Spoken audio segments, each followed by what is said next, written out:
नमस्कार। आप देख रहे हैं स्पेशल कवरेज न्यूज और मैं हूं आपके साथ शिव कुमार मिश्रा।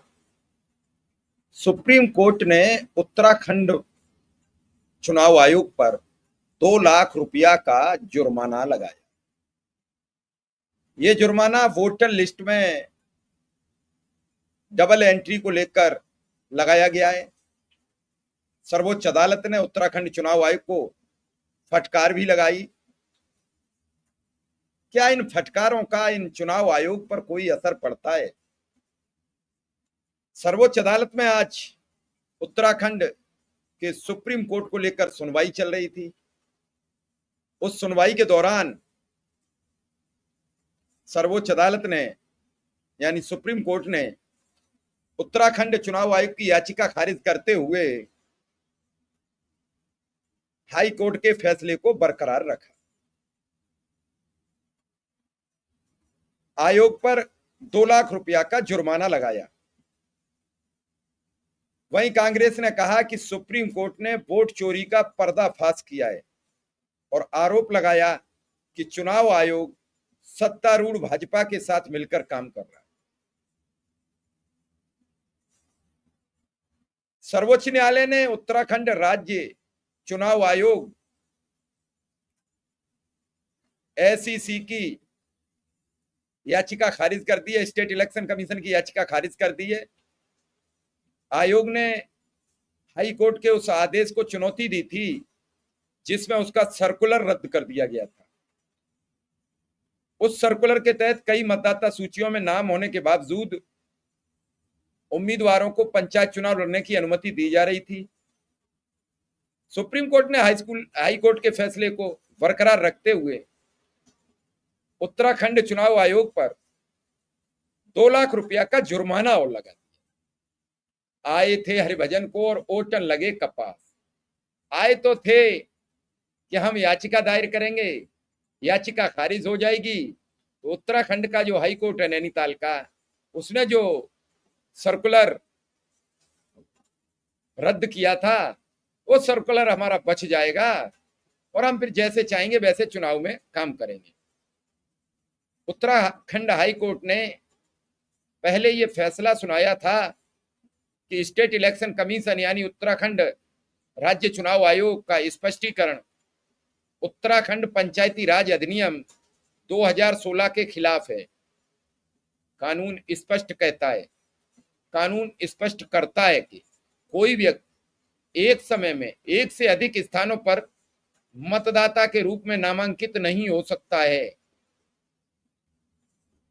इसके बावजूद स्टेट इलेक्शन कमीशन का आदेश ऐसे उम्मीदवारों को चुनाव लड़ने की अनुमति देता था, जिस कारण कानून चुनौती का विषय बन गया।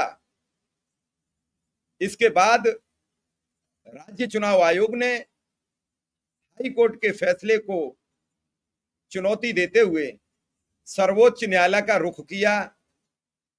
सुप्रीम कोर्ट ने हाई कोर्ट के फैसले को बरकरार रखते हुए राज्य चुनाव आयोग को कड़ी फटकार लगाई और टिप्पणी की कि आप वैधानिक प्रावधानों के विपरीत निर्णय कैसे ले सकते हैं।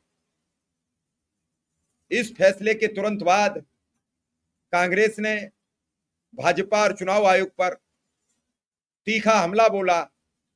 एक्स पर एक पोस्ट में कांग्रेस ने कहा कि सुप्रीम कोर्ट ने वोट चोरी का पर्दाफाश किया है और आरोप लगाया है कि चुनाव आयोग सत्तारूढ़ भाजपा के साथ मिलकर काम कर रहा है।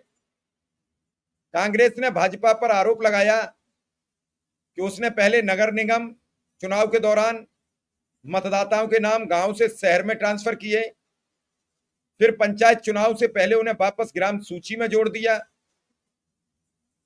कांग्रेस के अनुसार जब इस रणनीति का विरोध हुआ तो भाजपा के कई सदस्य कई जगहों पर नए पंजीकरण करा बैठे, जिससे वे एक से अधिक निर्वाचन क्षेत्रों में मतदान के योग्य हो गए।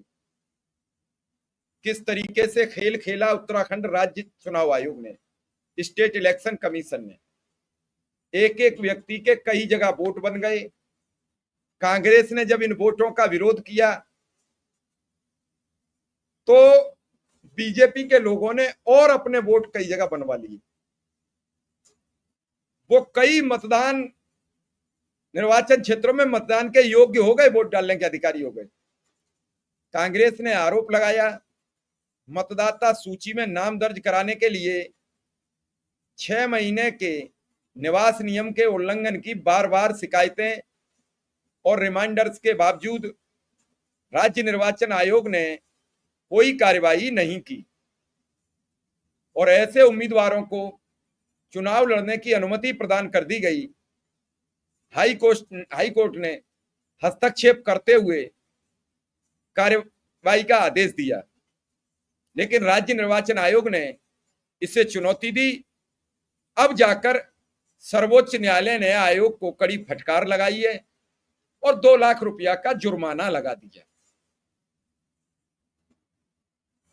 कांग्रेस का कहना है कि हमने ये वोट चोरी का बड़ा गेम पकड़ा और इस वोट चोरी को चुनाव आयोग हाई कोर्ट से सुप्रीम कोर्ट ले गया। वहां सुप्रीम कोर्ट ने इनका पूरा सिस्टम पकड़ लिया और पकड़ लिया तो पहले तो कड़ी फटकार लगाई, लताड़ लगाई और इसके बाद डबल एंट्री को लेकर जो फटकारा है और जब उन्हें और गुस्सा आई तो उन्होंने तत्काल 2 लाख रुपया का जुर्माना लगा दिया। संवैधानिक संस्थाओं पर जब अदालत जुर्माना लगाती है तो प्रश्नवाचक चिन्ह खड़ा हो जाता है। राहुल गांधी लगातार वोट चोरी की बात कर रहे हैं।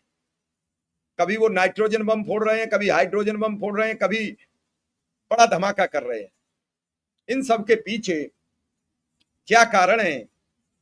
क्या अदालत को अपना पैटर्न बदलना चाहिए या नहीं बदलना चाहिए? अदालत लगातार इस चुनाव आयोग को कोई सख्त नियम और कानून पारित करे। चुनाव आयोग एक संवैधानिक संस्था है। चुनाव आयोग बार बार ये कह देता है कि सर्वोच्च अदालत हमारे मामलों में हस्तक्षेप ना करे। अब आप सोचिए, सर्वोच्च अदालत हर पीड़ित के लिए एक रास्ता है और पीड़ित वहां जाता है न्याय के लिए। अभी आपने देखा है कि चंडीगढ़ उच्च न्यायालय में उचाना विधानसभा की काउंटिंग के लिए कांग्रेस गई हुई है। हाई कोर्ट ने याचिका वहां खारिज कर दी बीजेपी उम्मीदवार की और तत्काल निर्वाचन अधिकारी जो वहां रहे हैं उचाना विधानसभा पे, उन्हें हाजिर होने को कहा है। कांग्रेस उम्मीदवार कह रहे हैं कि 150 लिफाफा ही नहीं खोले गए। अब आप सोचिए किस तरीके से गोलमाल चल रहा है और इस गोलमाल को लगातार खोलने का प्रयास किया जा रहा है। कभी ईवीएम के जरिए, कभी वोट काट के, कभी वोट जोड़ के। आखिर सत्ताधारी दल सिर्फ सत्ता के लिए काम कर रहा है, केवल सत्ता के लिए, चुनाव जीतने के लिए केवल प्रयास है। बाकी आम जनमानस के लिए कोई राहत नहीं, कोई पैकेज नहीं। तो क्या इस सब पर जो सर्वोच्च अदालत ने 2 लाख रुपया का जुर्माना स्टेट इलेक्शन कमीशन पर लगाया है, राज्य निर्वाचन आयोग पर लगाया है, उससे आम जनमानस में चुनाव आयोग की भूमिका क्या रह जाएगी? अब जो नसीहत नैनीताल हाईकोर्ट ने दी थी, अब इलाहाबाद दिल्ली की सर्वोच्च अदालत यानी सुप्रीम कोर्ट ने उस पर पक्की मुहर लगा दी है और जुर्माना लगाने के बाद, फटकार लगाने के बाद एक बड़ी छीजा लेदर हुई है।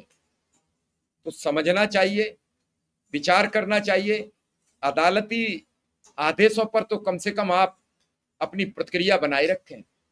अदालती आदेशों को तो मानने की कार्रवाई करें।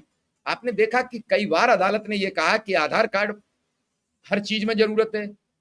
तो बिहार में जो एसआईआर चल रही थी उसमें 11 दस्तावेज मान रहा था चुनाव आयोग, तो उनसे कहा कि एक 12वां दस्तावेज इसे भी स्वीकार कर लो। चुनाव आयोग को बार बार कहने के बावजूद जब अंतिम में सुप्रीम कोर्ट नाराज हुआ, तब उन्होंने माना कि हम 12वें दस्तावेज के रूप में आधार कार्ड को स्वीकार करेंगे।